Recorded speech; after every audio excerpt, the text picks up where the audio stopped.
I blame President Trump. I put it on his desk. I would want him to know that the crisis is not at the border. The crisis is in your backyard. We shouldn't be held hostage for this sort of thing. And why are we in the middle of this? But it's scary, and it's scary not knowing when I will get paid next.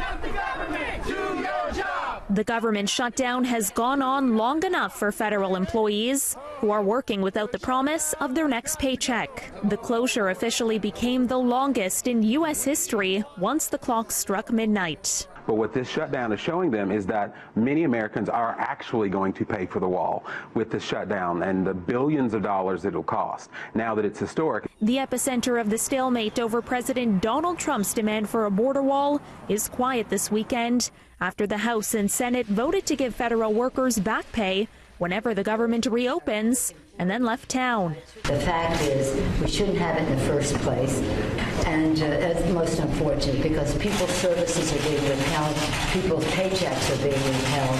A solution couldn't come soon enough for the 800,000 federal workers who received pay stubs yesterday with no pay. Some posted photos of their empty statements on social media as a rallying cry to end the shutdown. Most of the workers received their last paycheck 2 weeks ago. The government is actually sending out pay stubs with $0, almost worse than not having anything. But I think the bigger picture is this. His whole argument for being elected president was that he's the ultimate deal maker. He literally wrote the book, Art of the Deal.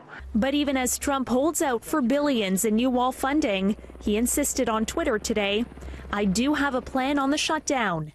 And then he reissued this warning. We will be out for a long time unless the Democrats come back from their vacations and get back to work. I am in the White House ready to sign. Miami's International Airport closed one of its terminals this weekend because of staffing shortages. Airport workers, pilots, flight attendants, and other members of the air traffic industry have been warning that security and safety could be compromised if the shutdown continues. We don't want to be in this tug of war. We want to run the safest system in the world. End the shutdown. Today. End the shutdown. Today. We are less safe and we are less secure. Safety and security is non-negotiable. While the TSA has seen an increase in workers calling in sick, a spokesperson for the agency reiterated today that security standards have not and will not be compromised.